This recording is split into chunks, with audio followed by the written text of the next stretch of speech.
जैसे जैसे 24 का चुनाव नजदीक आ रहा है, वैसे वैसे देश का मजहबी माहौल गर्म किया जा रहा है।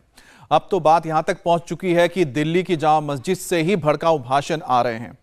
अब दिल्ली की जामा मस्जिद के शाही इमाम का एक ऑडियो वीडियो टेप सामने आया है और वीडियो में शाही इमाम बुखारी जामा मस्जिद से यह ऐलान करते हुए नजर आ रहे हैं कि देश का मुसलमान खतरे में है और देश में मुसलमानों को उनके मजहब की वजह से सजा दी जा रही है।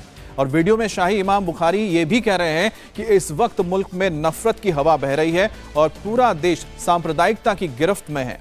नूह और मेवात में बिना किसी जांच के बेगुनाह मुसलमानों के घर को ढाया जा रहा है, ये भी कहना है।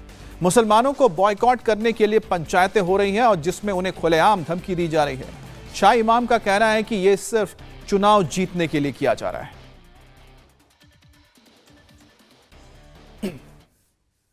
ये मुसलमान होने की सजा हमको दुनिया में दी जा रही है,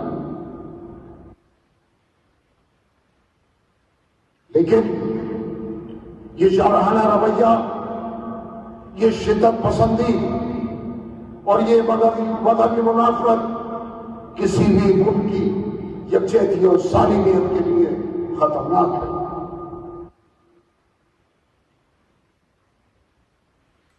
मुल्क में रोनमा होने वाले हालात ने हर ददबंद और हर सेकुलर जहन रखने वाले इंसान की पुरसुकून जिंदगी के ख्वाब को बेहकीकत बना दिया। अवाम, इस मुल्क के अवाम इतने कमजोर हो चुके हैं कि जुर्म कानून से ज्यादा मजबूत होता जा रहा है।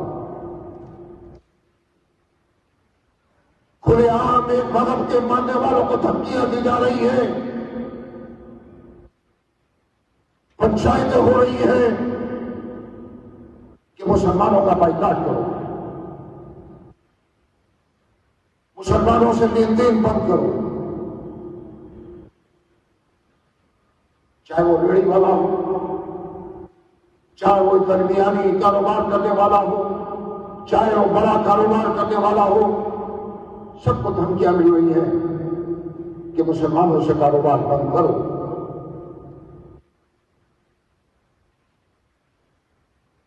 सवाल यह है,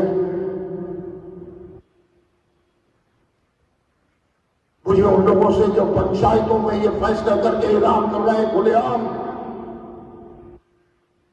कि क्या वो 57 मुस्लिम ममालिक जहां मुसलमानों के साथ साथ गैर मुस्लिम भी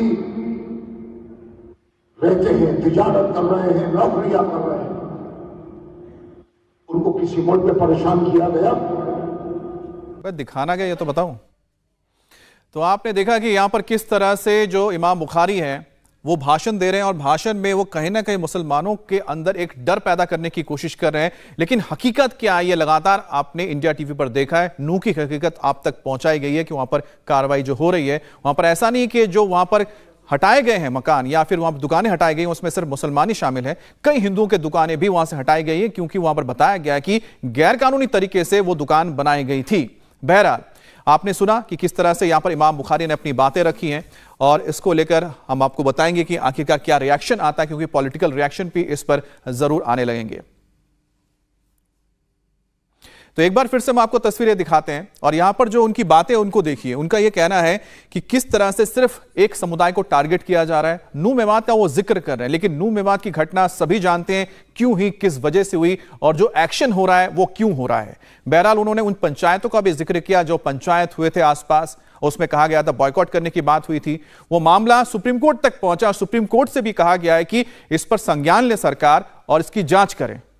इमाम बुखारी ने भड़काऊ भाषण कल जुमे की नमाज के दौरान दिया और अपने भाषण में दिल्ली के शाही इमाम ने मेवात हिंसा, दंगाइयों पर बुलडोजर एक्शन, गुरुग्राम में इमाम की हत्या, जयपुर मुंबई एक्सप्रेस में गोलीकांड समेत कई संवेदनशील मुद्दों को उठाकर मुसलमानों को भड़काने की कोशिश की।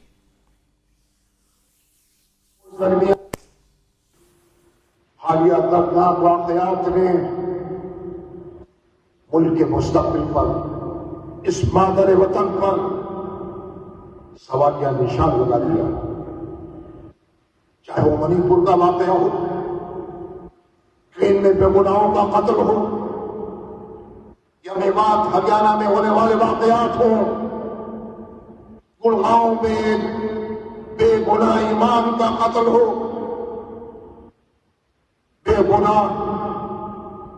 बेगुनाहों के मकानात, दुकानें और दीगर तिजारती इदारे बुलडोजर के जरिए तबाह कर दिए गए।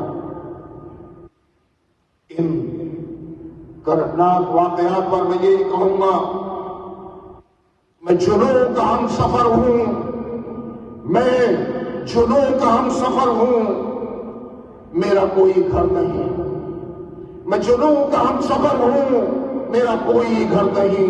आज ये हालात है मेवात के मुसलमानों, बेघर हैं, जुनूनियों के नजर हो गए, बुलडोजर चला दिया गया, तबाह कर दिया गया, आशियानों को खत्म कर दिया गया। क्या बचा उनके पास? हिंदुस्तान का कोई कानून अगर ये कहता है कि बगैर तहकीक के लोगों के घर उजाड़ दिए जाए तो समझ में आता है, लेकिन हम उन वाकयात की हिमायत नहीं कर रहे। जो हुआ अफसोसनाक है, कर्मनाक है, तशवीशनाक है, लेकिन ये मुझे बता दें अरबाब इक़्तिदार, क्या ये सही था कि आनन फानन में आशानों को उजाड़ दिया है? अब शाही इमाम ने जामा मस्जिद से प्रधानमंत्री मोदी को भी पैगाम दिया। शाही इमाम ने पीएम से अपील करते हुए कहा है कि वो अपने मन की बात करते हैं, लेकिन उन्हें मुसलमानों के मन की बात भी सुननी चाहिए। मुसलमान मुल्क के हालात से परेशान हैं। लड़िए इलेक्शन, जीतिए भी इलेक्शन, लेकिन दिलों को जीत कर। मोहतरम वज़ीर आज़म, आप मन की बात करते हैं, लेकिन मुसलमानों की मन की बात भी सुनिए। कोई इन हालात से परेशान है, वो सोचता है मुल्क का क्या मुस्तकबिल होगा, वो सोचता है मेरे बच्चों का फ्यूचर क्या होगा।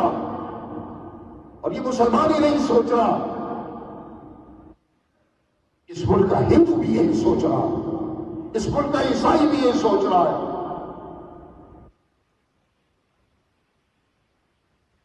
और इस मुल्क का सिख भी यही सोच रहा है।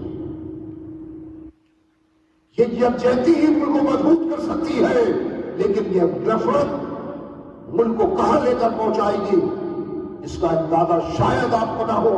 हम अवाम में रहते हैं, हम देश में रहते हैं, हमको मालूम है कि क्या हालात है।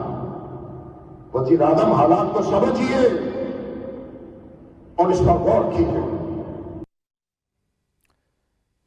तो इमाम बुखारी की आपने बातें सुनी, जिसके जरिए कहीं ना कहीं वो एक खौफ पैदा करने की क्या कोशिश कर रहे हैं। एक सबसे बड़ा सवाल है। हमारे साथ शोएब रजा जुड़ गए, हमारे संवाददाता। शोएब, उनकी पूरी बातें आपने भी सुनी होंगी। उन्होंने वहां पर नू का जिक्र किया, मेवात का जिक्र किया।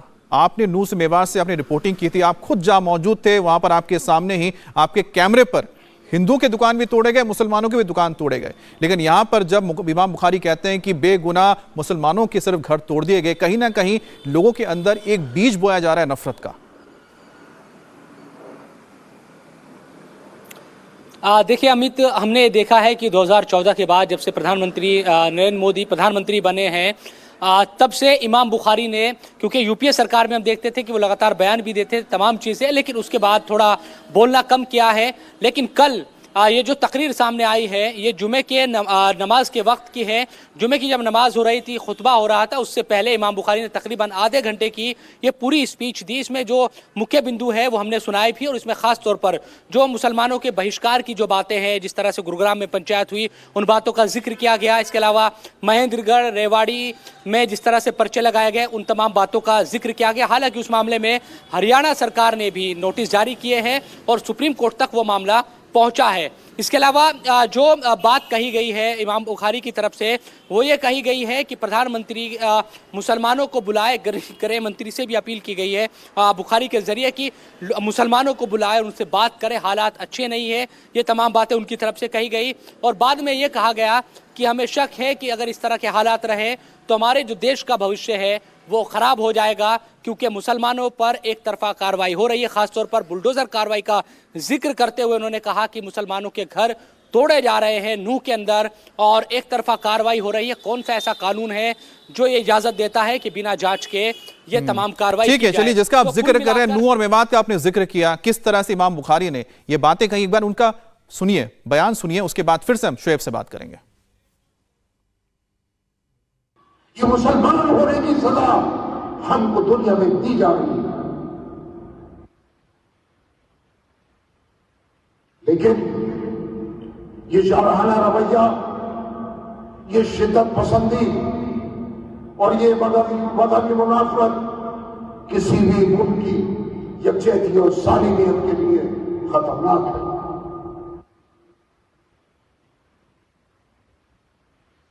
मुल्क में रोनुमा होने वाले हालात ने हर दर्दमंद और हर सेकुलर जहन रखने वाले इंसान की पुरसुकून जिंदगी के ख्वाब को बेहकीकत बना दिया। अवाम, इस मुल्क के अवाम इतने कमजोर हो चुके हैं कि जुर्म कानून से ज्यादा मजबूत होता जा रहा है। खुलेआम एक मजहब के मानने वालों को धमकियां दी जा रही है, पंचायतें हो रही है कि मुसलमानों का बाइकाट करो, मुसलमानों से लेन देन बंद करो, चाहे वो रेहड़ी वाला हो, चाहे वो दरमियानी कारोबार करने वाला हो, चाहे वो बड़ा कारोबार करने वाला हो, सबको धमकियां मिल रही है कि मुसलमानों से कारोबार बंद करो।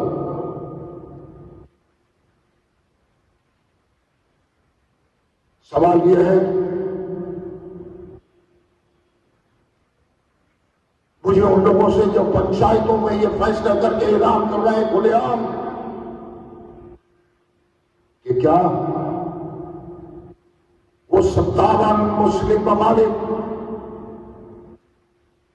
जहां मुसलमानों के साथ साथ गैर मुस्लिम भी रहते हैं, तिजारत कर रहे हैं, नौकरियां कर रहे हैं, उनको किसी मुल्क में परेशान किया गया? इंडिया टीवी हर वक्त हर जगह डाउनलोड करने के लिए सर्च करें India TV news Google play store या ऐप स्टोर पर।